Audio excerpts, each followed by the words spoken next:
Well, good evening, everybody. Yeah, it's good to see you all. Welcome to another quarter of Fun Times in the Old Testament with Robert. Well, at least on Wednesdays. On Sundays, it's Fun Times in the Old Testament with Andy.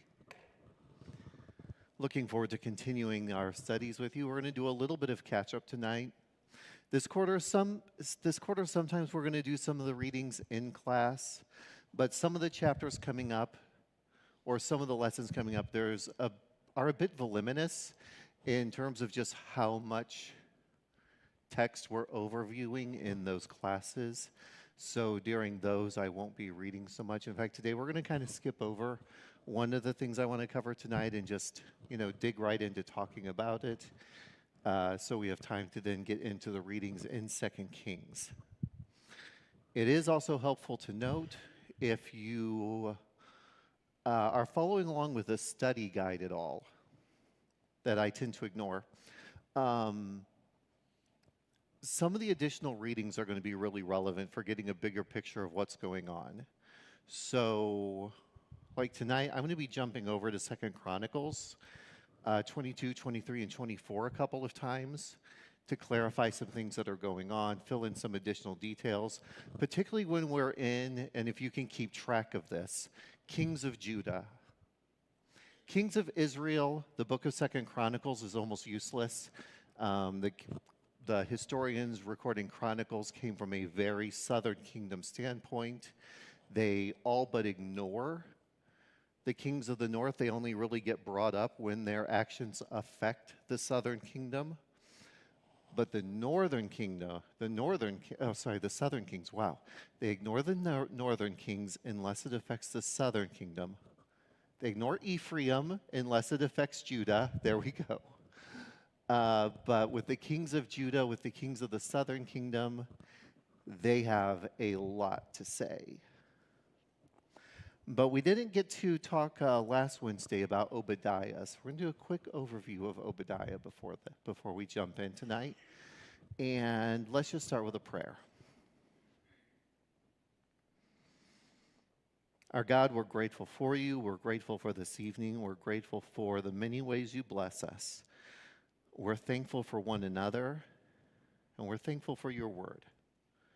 And as always, we pray that studying your word will help us grow closer to you. And we pray this in your Son's name. Amen. So I'm not going to read Obadiah out tonight. It's just long enough that I'd be a bit worried about our schedule, but it's also a fairly short book. It's one chapter. Take a look at it sometime. Go ahead and read through it. It's an interesting book in that it's largely not addressed to God's people. For the most part, Obadiah is prophesying about the kingdom of Edom. And you'll remember earlier on while we were studying, Edom was being a bit of a thorn in the side of Judah. So this book may come during the reign of Jehoram in Judah. Some others put it during the final days of Jerusalem. Either way, Edom is relevant in both of those contexts. Jewish tradition favors the earlier time period. So I'm guessing that's why our overview of the Bible puts it in this time period. Remember that Edom, in the big story of the Bible, traces their lineage, traces their heritage back to Esau, of Jacob and Esau. So there's been this image of rivalry from the earliest days of Genesis. And here, the big picture here, if this is the earlier date in Obadiah, the big picture is that though Jehoram's conquest of Edom may have failed, God will still judge Edom for their wrongs. That's the big picture of Obadiah. Obadiah specifically and very poetically lists out what some of those wrongs are. And he focuses a lot on their pride and arrogance, asking, "Who can bring me down?" in verses 1 through 4. In verses 5 through 9, Obadiah condemns their cruelty.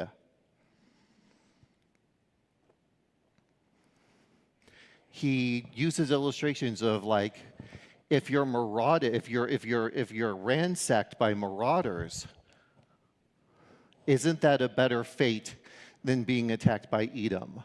If you're a field to be harvested by farmers, isn't that better than being at the hands of Edom? And he says that they're going to reap the cruelty that they've sown. Returning to this idea of arrogance, 10 through 12 of Obadiah, he condemns them for taking pleasure in the misery and the suffering of others, specifically Jerusalem in that context, but taking pleasure in the suffering of others. And then in verses 13 through 14, he kind of wraps up by condemning them for turning away refugees and profiteering from their suffering.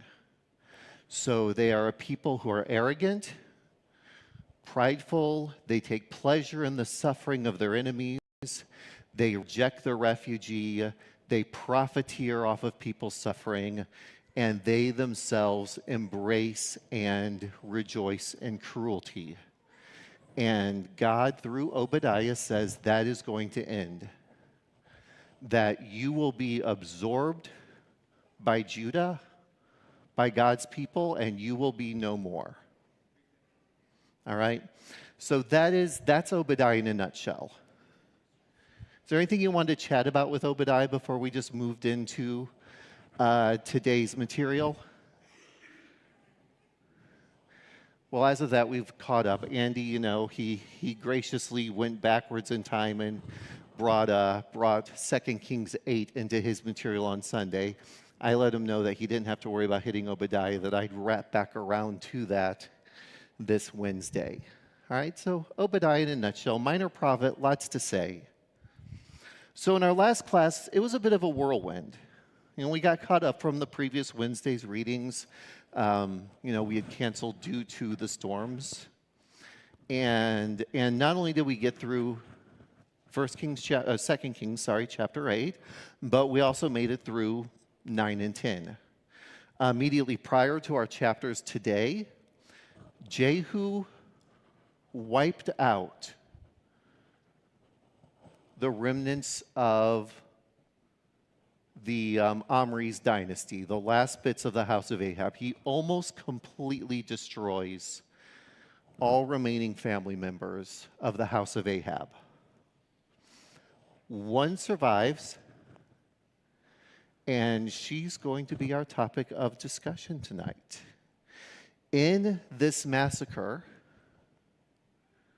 Jehu doesn't only kill Joram, king of Israel, of the northern kingdom, but in that same conflict, his people kill Ahaziah, the king of the southern kingdom of Judah.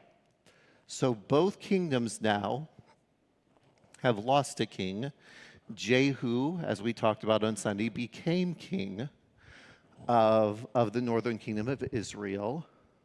Despite his early zeal, as long as he could go around stabbing people, he didn't continue following God after the stabbing was done.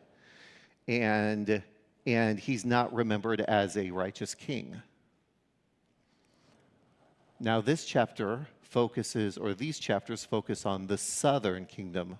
And for a little bit here, we're going to have some back and forth between the lessons, northern kingdom, southern kingdom, back and forth. John, what'd you want to say, man?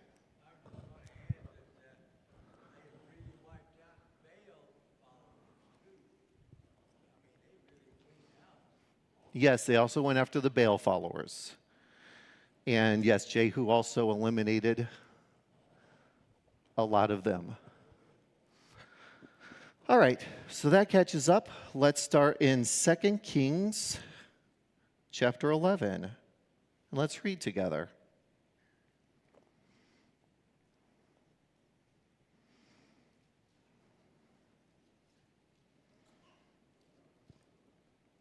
All right, again, now we're in the southern kingdom, Judah. When Athaliah, Ahaziah's mother, saw that her son was dead, she proceeded to annihilate all the royal heirs. Jehosheba, who was King Jehoram's daughter and Ahaziah's sister, secretly rescued Joash, son of Ahaziah, from among the king's sons who were being killed and put him and the one who nursed him in a bedroom. So Joash was hidden from Athaliah and was not killed. Joash was in hiding with her in the Lord's temple 6 years while Athaliah reigned over the land. In the 7th year, Jehoiada sent for the commanders of hundreds, the Kerites, and the guards.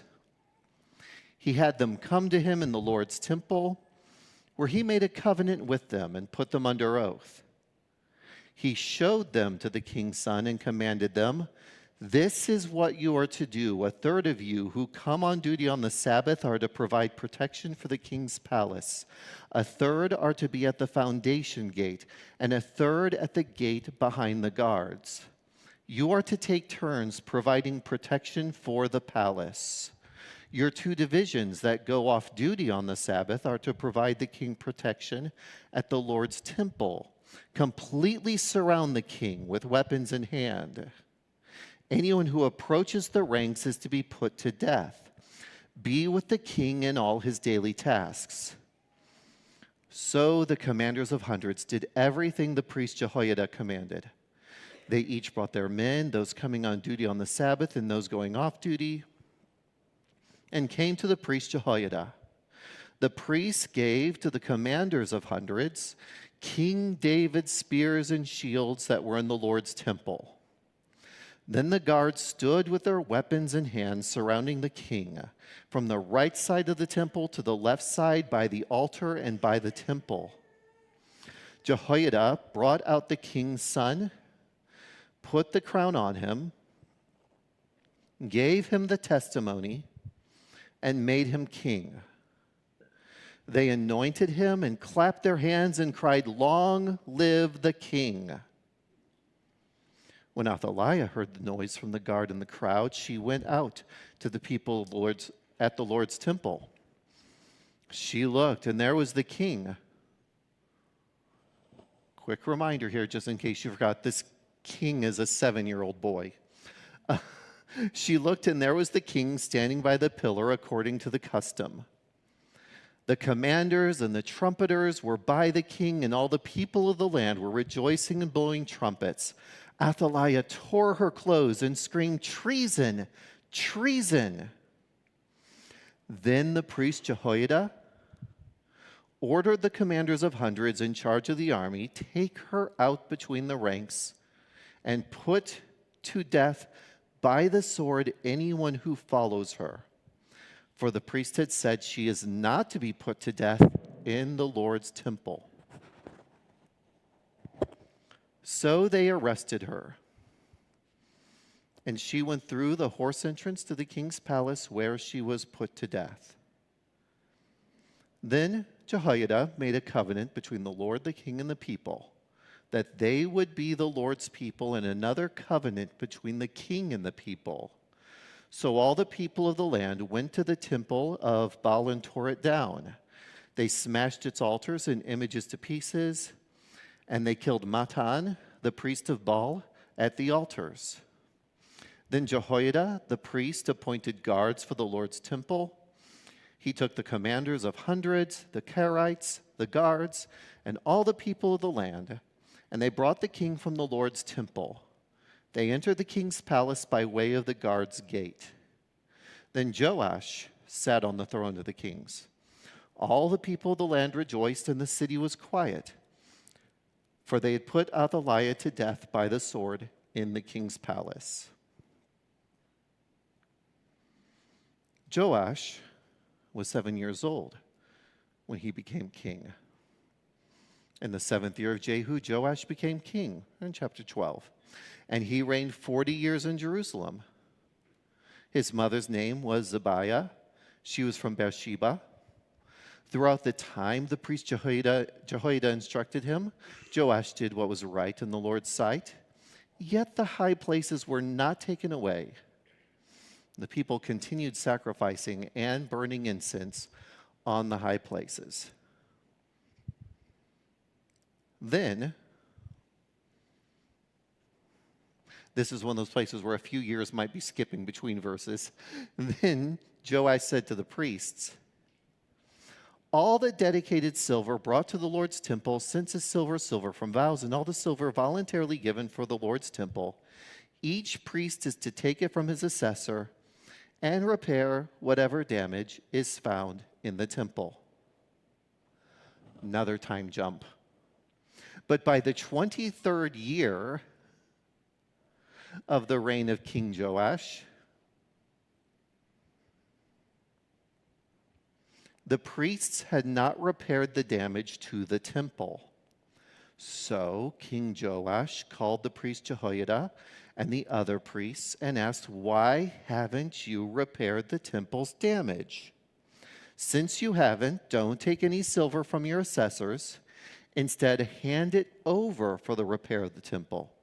So the priests agreed that they would receive no silver from the people and would not be the ones to repair the temple's damage. Then the priest Jehoiada took a chest, bored a hole in its lid, and set it beside the altar on the right side as one enters the Lord's temple.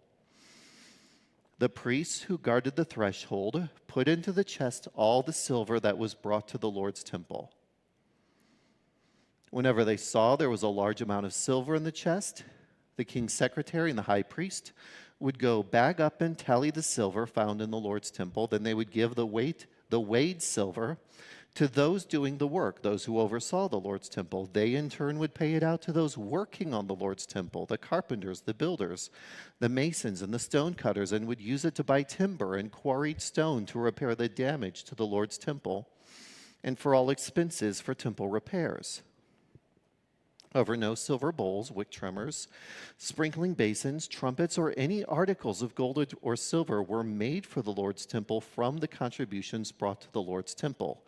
Instead, it was all given to those doing the work. And they repaired the Lord's temple with it. No accounting was required from the men who received the silver to pay those doing the work, since they worked with integrity. The silver from the guilt offering and the sin offering was not brought to the Lord's temple, since it belonged to the priests. At that time, King Hazael of Aram marched up and fought against Gath and captured it. Then he planned to attack Jerusalem.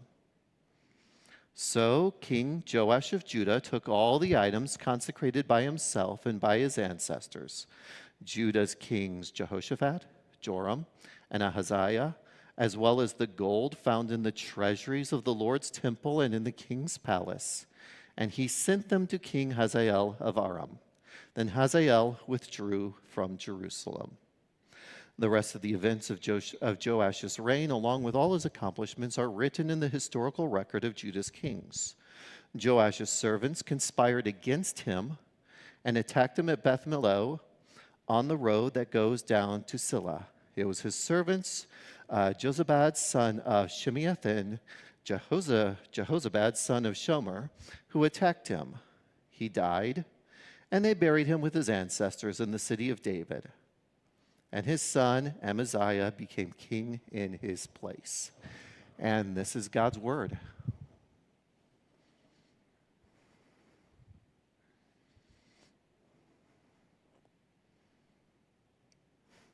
Do you feel like everything to do with this poor King Joash just ended really abruptly?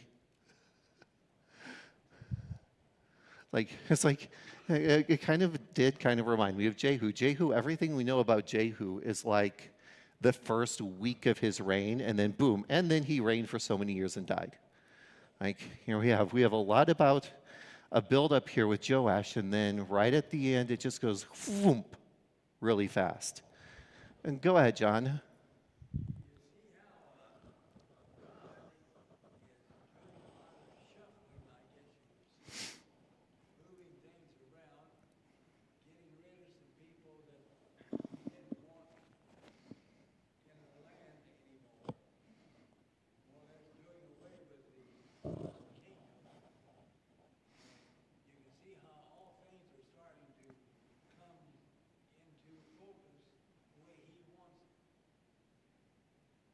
Okay. Yeah. Unfortunately, it's still going. We're still going to have issues of for several more kings being issues in the north. Out of all the 20 kings in the south, I think 5 of them are recorded as good kings. And it all kind of comes back to the fact that this wasn't the system God wanted for his people to begin with. And we talked about this back at the beginning of last quarter, that whenever you go into a study of the kings, and we see good kings, and we see bad kings, and we see those who do God's will, we see those who kind of do God's will, all of it is still under this umbrella issue that we get all the way back in 1 Samuel, when the people say, we want a king. And Samuel goes to God about this, and God says, okay, go ahead and do it. But remember, they didn't reject you, Samuel. Their wanting a king rejects me. And that, even when you talk about people like Hezekiah or David, that underlying rejection, it underscores everything in the book of 1st, 2nd Kings, 1st, 2nd Chronicles, and is ultimately what leads to the exiles. Because no matter how good a king is, it doesn't ever change the fact that to many of the people's eyes, he's a surrogate for God. Some of them, it goes to their heads. Some of them, fortunately, it doesn't. But yes, God is moving things around. So, Athaliah, let's talk about Athaliah here. Do you remember that Athaliah was at the beginning of this reading? Like, so much happened between the beginning of our reading at the end. I was like, oh yeah, Athaliah was there. Talk to me about Athaliah for a minute.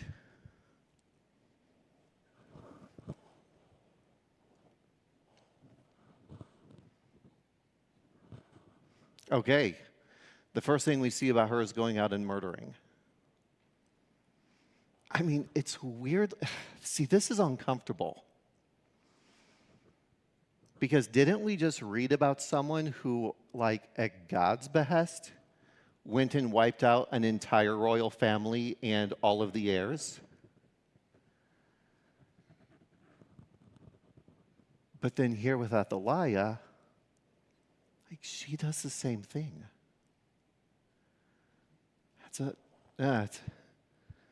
I don't mind confessing with you that some of the stuff in the way violence gets used in the Old Testament, like, it makes me uncomfortable at times, especially knowing like how we are to live now, like under Christ. And for the most part, God also wanted his people to avoid such violence as a people. But occasionally he would use individuals or groups. But it wasn't every day. It only feels like every day because the chapters are back to back. But then like 50 years pass in between them. So up to this point, the violent political intrigues of the North. Go ahead, John.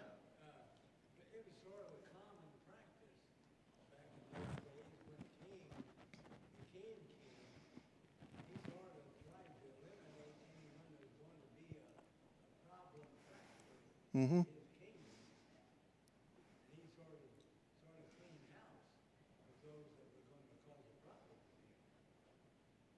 Yeah, and you, John, talking about that, how it was a common practice in that time period for a king who was taking over, especially if they weren't from the previous dynasty, eliminating any and all competition. I can't help but make a connection, though, that like the one king who we have described as being closest to God's heart, when he learned of like an heir to King Saul still living, do you remember what David did for, I can't remember the guy's name off the top of my head right now. I know it's a complicated name, at least by the way our mouths work. But this relative of Saul got discovered while David was king. He had several health problems. Do you remember what David did for him?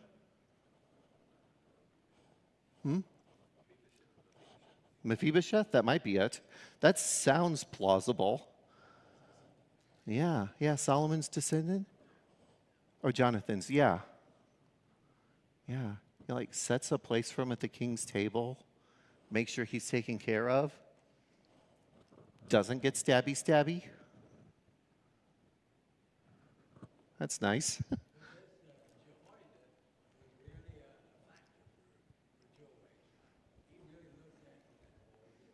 Yeah, and we'll be talking about Jehoiada in just a minute here. Yeah, so keep that tucked away there. So like up to this point, the violent political intrigues of the northern kingdom.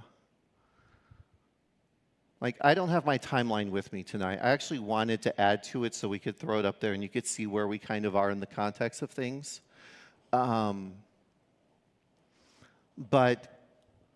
like, do you remember when we were looking over it, just getting to where we were starting in the Old Testament when we started the Old Testament last quarter? How many red X's were up in the northern kingdom, showing when a rule ended with violence or assassination? It was common. Do you remember how many red X's were sitting there in the southern kingdom? None. Right? Up to this point, that level of violence and that political intrigue, it was staying out of Judah. But with the influence of Ahab and Jezebel on Athaliah, she brought it down with her when she married into that family. She didn't just bring Baal worship with her, which was bad enough, but she also brought political violence with her. And she used it when she learned that her son had died. As with many of the northern rulers, we get almost no details on Athaliah's reign here. The parallel passages in 2 Chronicles 22 and 23 give us virtually nothing more. There's no mention of like, she walked in the ways of so-and-so, she did right or wrong in the eyes of the Lord. There's no summary like that. There's no, she was buried at such and such a place. She doesn't get any of the details that the other kings get as part of their reign. She's treated as an aberration in the text. She shouldn't have been ruler. She conspired in murder to become one. But the text, interestingly, never treats her with the dignity of the other rulers of Israel and Judah, with those summaries and like the bookends that we always see with these individuals. And she lasts for 6 years. Now let's talk. Oh, by the way, fun detail.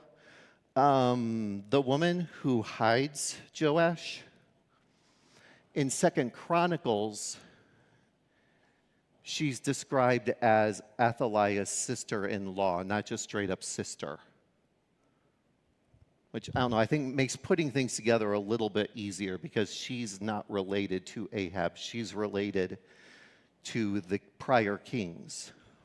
All right, so anyway, it also felt very Moses to me, you know.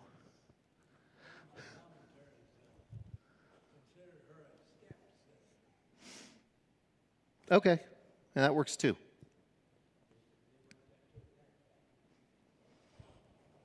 So then we get to this high priest named Jehoiada. And Jehoiada, a high priest, leads an insurrection against Athaliah.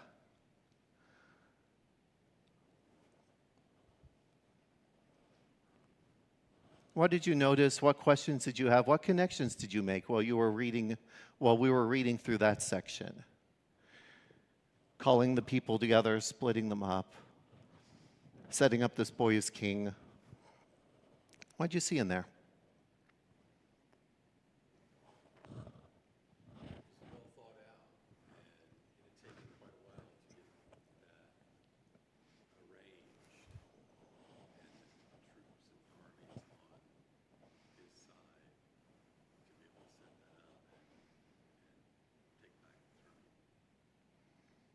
Yeah. Mm-hmm. Yeah. And it was well planned. And I always kind of had this like fun mental image of them like parading through the streets, but they kind of don't. They kind of go from in the temple to outside the temple. This big, huge group, they're going like from here to the parking lot. But yeah. Okay, so a little bit of like interesting curiosity here. Did any of you read the Second Chronicles chapters that are parallel to this? This one really threw me. In Second Chronicles, there are so many differences between how this is recorded in Second Chronicles versus how it's recorded in Second Kings. In Second Chronicles, we start out with him calling some commanders, and then he tells them to go outside the city and into the city and gather up the Levites. These instructions, it also goes into more detail of him calling on these people, holding up Joash in front of them, being, this is your king. Swear before the Lord here in the temple that you will be loyal to him. Then there's more deal made about this covenant that gets barely a mention in 2 Kings. But then this whole thing about dividing the group into three groups, those instructions go entirely to the Levites in 2 Chronicles chapter 20, I think it's chapter 23. Yes, chapter 23. And there's no mention of him telling any soldiers to do this. It even talks about how Levites were carrying weapons. But in 2 Kings, all of his instructions are to soldiers, people who were under these commanders of hundreds, and the Levites don't get mentioned at all in 2 Kings. So like, that really, it threw me for a second, but as I was reading through and checking some other sources, basically I think the simplest explanation is 2 King tells the story from the perspective of like the military political point of view of all this, which is very books of Kings. The priesthood doesn't get a lot of mention in the books of Kings. Chronicles focuses on the house of Judah, the promises through the house of Judah, the maintaining the line, the serving God faithfully, and focuses a lot on the role of the priesthood in that. Second Chronicles has a bigger, or First Chronicles and Second Chronicles have a bigger emphasis on the priesthood than the books of Kings do. So it may have just been Jehoiada gave instructions to both these groups of people. Military political historians went, let's talk about the soldiers. The chroniclers said, let's talk about how the Levites got involved. That might be the easiest way of reconciling the two texts. But I was sitting there studying for a little bit, y'all, and being like, hold on, wait. Had them open side by side. Like, but he's saying to here, and these guys are saying to the Levites, and what's even going on here? But the overarching point was all of these people come together. They come together to support and protect, most importantly, protect this rightful king of Judah, this boy. They're guarding him. They're wrapping him up in safety. They're wrapping him up in, if there were Levites who were armed and there were these soldiers there, they're wrapping him up in more protection than he probably actually even needs, going above and beyond and providing him abundant safety and security so that when he steps forward and takes that crown and Jehoiada anoints him as king, he is safe. Go ahead, John.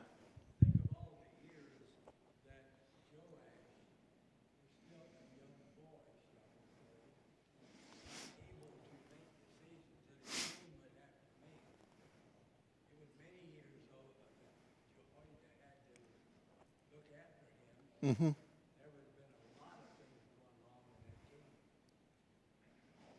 Yeah. And the first thing we really read about Joash as a king is he did what was right in the sight of the Lord for as long as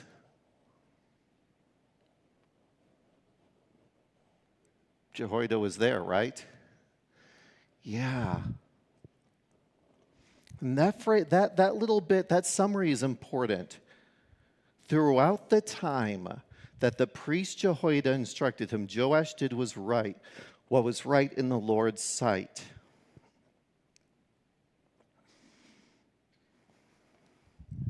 And John's right, because the next time we get a time period, it's 23 years after he had asked them to start repairing the temple. Did Joash ask them to start repairing the temple when he was 7 years old? Or did some time go by before he ordered that? There's this huge gap of time that Jehoiada is there, basically, I presume, acting almost like a regent. You know, the adult who aids and mentors and carries on when there's a child ruler in place. And Joash grows under this mentorship. He grows under this guidance. And 2 Kings doesn't go very into much detail about where Joash went south. And I'm hoping time will allow us to actually get into that, because that's in 2 Chronicles, and I'll jump over there and share a little bit of that. So we have this thing with the temple, though, right? He says to the priest, take the silver, right? Use that as a resource, silver for offerings, except for specific offerings that you don't touch. Take the silver from these offerings, use it as a resource, start repairing the temple. 23 years on, there we go. Hard getting words out. Joash, now as a grown man, no matter how young he was when he issued that first proclamation, whether it was right when he was 7 and came into the throne, or if he'd waited a little bit, now he's definitely a grown-up. He's at least 30 years old at this point. He says, why haven't you been doing it? He asked Jehoiada, the person who had mentored him, the person who had been by his side, why is this work still unfinished? So he and Jehoiada concoct a new plan that involves kind of outsourcing repairing the temple and basically using the silver to pay for resources, pay for people, and get it all done. And then we see that happens. I've always wondered at that detail, though. Him asking not just the priests, but Jehoiada, his mentor, and the priests, why is this work not done? And of course, we haven't studied this yet in this class, but many of you who are experienced Bible class students may be thinking about another time that repairs to the temple or construction of a temple took a long time to finish. You know, in the days of Ezra and Nehemiah post-exile, And one of the prophets has to come and say, why is it that you are living in houses of fine wood and cedar, and my house is as yet rubble, basically. That's the Robert Smelser paraphrase. You know, we're going to see this theme more than once. But on the other hand, we've also seen a theme in Exodus and in 2 Samuel, where when it was time to make of the tabernacle or build the first temple, the people threw themselves into it and gave with vigor. And it always seems to be an indication of where the people are spiritually, with what the condition of God's house is, the temple. He even will use the temple in Ezekiel as a symbol of how bad things have gotten among God's people. And of course, the temple that he takes Ezekiel to see is actually no longer standing. He's not taking Ezekiel to see the physical temple, but he's showing through the temple the spiritual condition of the people of Israel. And it tells me a little bit that we might be reforming here, but I don't know how much our hearts are in it if it takes 23 years to notice that we haven't finished working on the temple.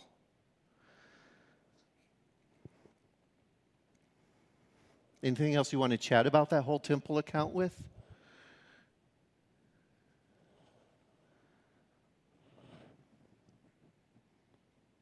All right.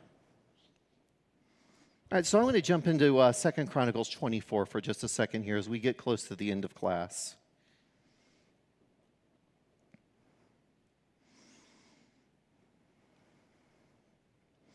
All right, so the beginning of 2 Chronicles 24, we get the same thing. He was 7 years old when he became king. This was his mom. Throughout the time of priest Jehoiada, he was fantastic. Joash took his heart to renovate the Lord's temple. The Levites did not hurry. So the king called Jehoiada, the high priest, and says, why haven't you done this? So all of this is the same. And then everything gets repaired, verse 14. Then verse 15 is where the text in 2 Chronicles gives us more detail than the historians of 2 Kings gave us. Jehoiada died when he was old and full of days. Again, I'm in 2 Chronicles 24:15. He was 130 years old at his death. He was buried in the city of David with the kings because he had done what was good in Israel with respect to God and his temple. However, after Jehoiada died, the rulers of Judah came and paid homage to the king.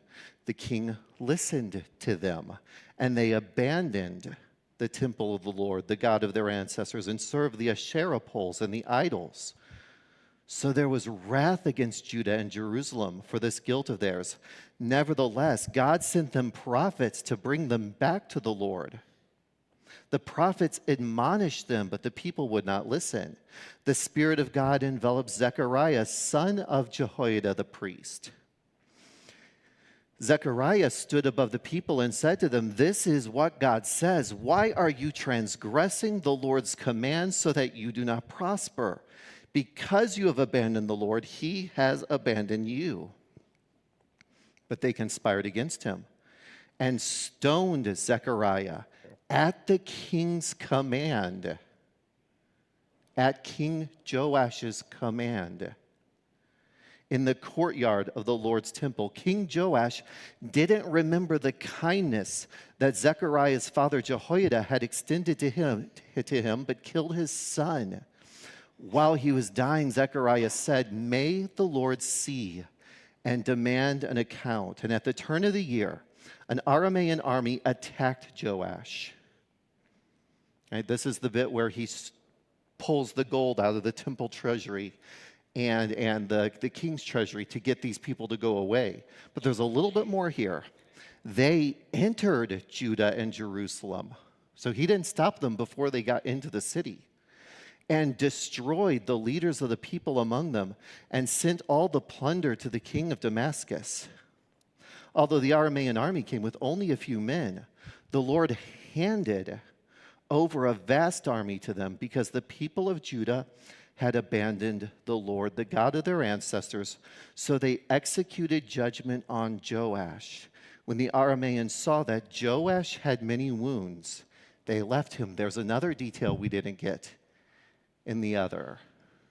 Joash is badly wounded after this encounter. His servants, those be Joash's servants, conspired against him and killed him as on his bed because he had shed the blood of the sons of the priest Jehoiada. So Joash died, and they buried him in the city of David, but they did not bury him in the tomb of the kings. Those who conspired against him were Zabad, son of Ammonite woman Shemaith, and Jehozabad, son of the Moabite woman Shemrith. The accounts in such and such, and then we get the usual wrap up. So what happened after Jehoiada died? He started listening to the other rulers of the city, the rich, the influential, the powerful, and they turned his heart away from God and to their idols. So much so that when Zechariah, incidentally, not the Zechariah the book is named after, Zechariah, the son of Jehoiada, who had raised Joash, who had mentored Joash, who had cared for Joash, when that guy's son, Zechariah, testified against him in public, people stoned Zechariah at King Joash's command. Joash had his mentor's son put to death for contradicting him. And then the Chronicles pictures in this Aramean invasion that Joash wanted to bribe them to get out of as part of God's judgment against him.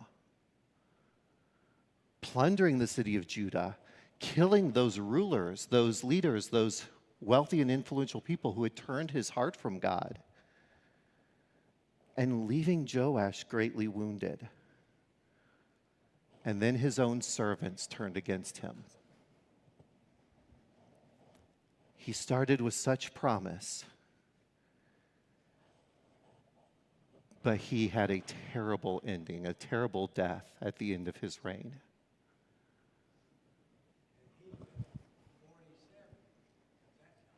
Yeah, not yet 50. Yeah, and did you also notice another detail? Jehoiada died. He was buried in the city of David with the kings for what he had done. Joash died, and he was buried in the city of David, but they didn't bury him with the kings. Jehoiada in death had the greater honor than this king. Now, next time we're together on Sunday, we're going to be back in the northern kingdom. So keep that in your head, that the next person you read about is not going to be the king who picks up after Joash, but instead he's picking up after, who did we leave off in the northern kingdom? Is it Jehu? He's the king who picks up after. I tell you, without my visual, I'm like losing track of who's doing what. We're going to be picking up after Jehu in the northern kingdom. All right, that'll be Andy. I truly appreciate all of you being here tonight. Thanks for sticking with me through this. Hopefully you got something out of it. And let's go ahead and wrap up.